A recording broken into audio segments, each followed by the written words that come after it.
Lord. अगर आप जीवन की परेशानियों से जूझ रहे हैं तो ये प्रार्थना आपके लिए एक नया रास्ता खोलेगी। सभी को जय मसीह की। 40 दिन के उपवास प्रार्थना के 26वें दिन आप सभी का स्वागत है हिंदी बाइबल ब्लॉग चैनल पर। आज के 26वें दिन की उपवास प्रार्थना का विषय है परमेश्वर की सामर्थ्य में चलना और मुख्य वचन है सामुएल 2:22 का अध्याय और उसका 23 नंबर का वचन कहता है, यहोवा मेरी शक्ति और मेरा गढ़ है, वो मेरे छुड़ाने का भी परमेश्वर है। आमीन। प्रिय भाइयों और बहनों, हम एक 26वें दिन के उपवास में परमेश्वर की सामर्थ्य में चलने के विषय में मनन करेंगे। संसार में बहुत से लोग अपनी बुद्धि, योग्यता और बल पर भरोसा करते हैं, लेकिन बाइबल हमें सिखाती है कि सच्ची सामर्थ्य परमेश्वर से आती है। जब हम उसकी शक्ति पर भरोसा करते हैं तब हम कठिनाइयों पर जय प्राप्त करते हैं और आत्मिक जीवन में मजबूत रहते हैं। आज हम बाइबल से कुछ प्रेरणादायक उदाहरणों के माध्यम से सीखेंगे कि कैसे हमें परमेश्वर के सामर्थ्य में चलना चाहिए। बाइबल के मुख्य प्रेरणादायक उदाहरण दाऊद और गोलियत। जब दाऊद ने विशाल योद्धा गोलियत का सामना किया तो उसने अपनी ताकत पर भरोसा नहीं किया, बल्कि परमेश्वर की सामर्थ्य में खड़े होकर कहा, तो तलवार और भाले के साथ मेरे पास आता है, परंतु मैं सेनाओं के यहोवा के नाम से तेरे पास आता हूँ। उसने एक छोटे से कंकर और परमेश्वर की शक्ति के द्वारा उस विशाल शत्रु को पराजित किया। ये हमें सिखाता है कि जब हम अपनी कमजोरियों के बावजूद परमेश्वर की सामर्थ्य में चलते हैं तो कोई भी चुनौती हमें हरा नहीं सकती।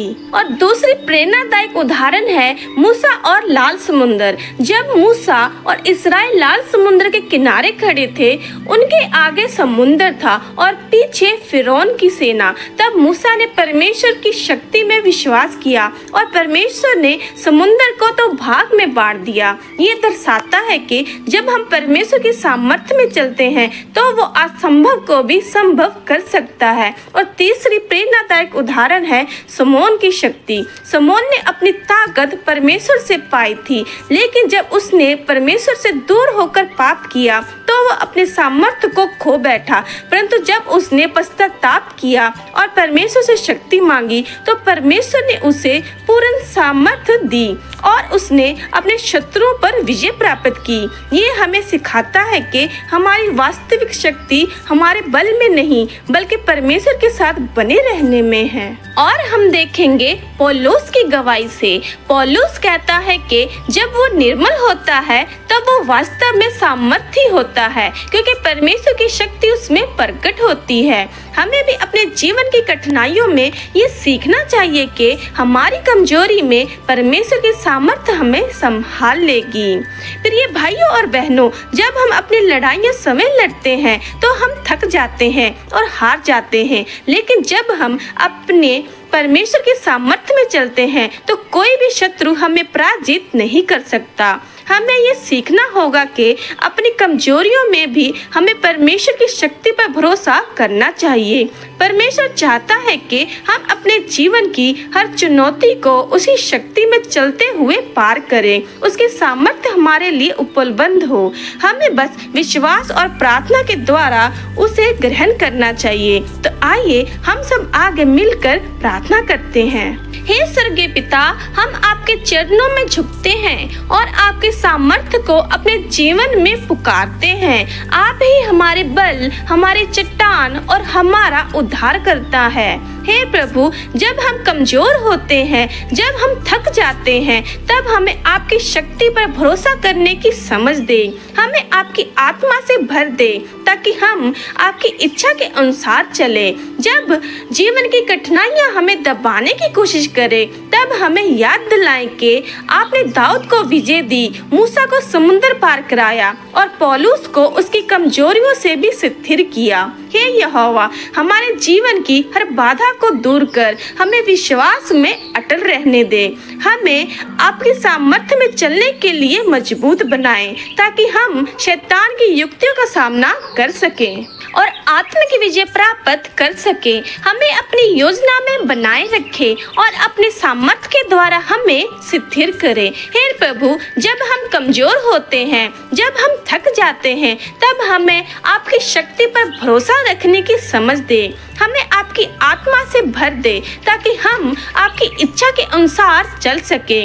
जब जीवन की कठिनाइयां हमें दबाने की कोशिश करे, तब हमें याद दिलाएं कि आपने दाऊद को विजय दी, मूसा को समुद्र पार कराया और पौलुस को उसकी कमजोरियों में भी स्थिर किया। हे यहोवा, हमारे जीवन की हर बाधा को दूर कर हमें विश्वास में अटल रहने दे। हमें आपकी सामर्थ्य में चलने के लिए मजबूत बना ताकि हम शैतान की युक्तियों का सामना कर सके और आत्मिक विजय प्राप्त कर सके।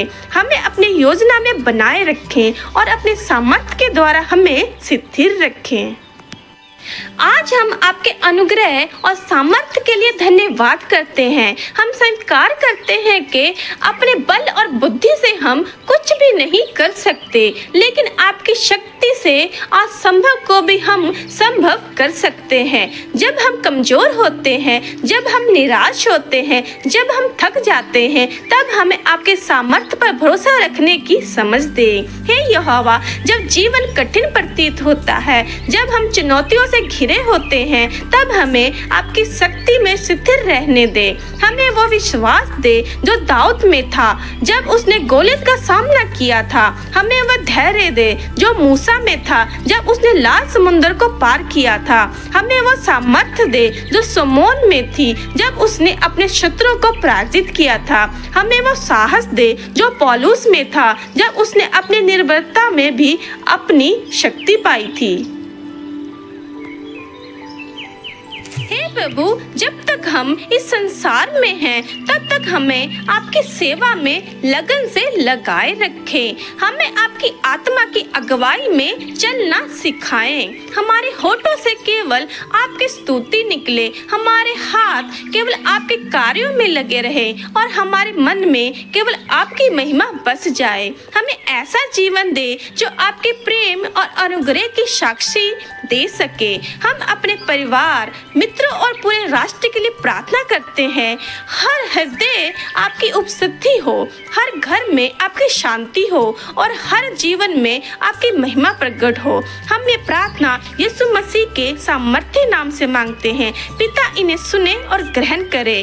आमीन। अगर ये संदेश आपके जीवन में आशीष का कारण बना है तो हमारे चैनल को हिंदी बाइबल ब्लॉग को सब्सक्राइब करें, वीडियो को लाइक करें और इसे अपने परिवार और मित्रों के साथ साझा करें। और परमेश्वर आपको बहुताई से आशीष दे और आगे की उपवास प्रार्थना में बने रहने के लिए हमारे चैनल में बने रहें। सभी को जय मसीह की।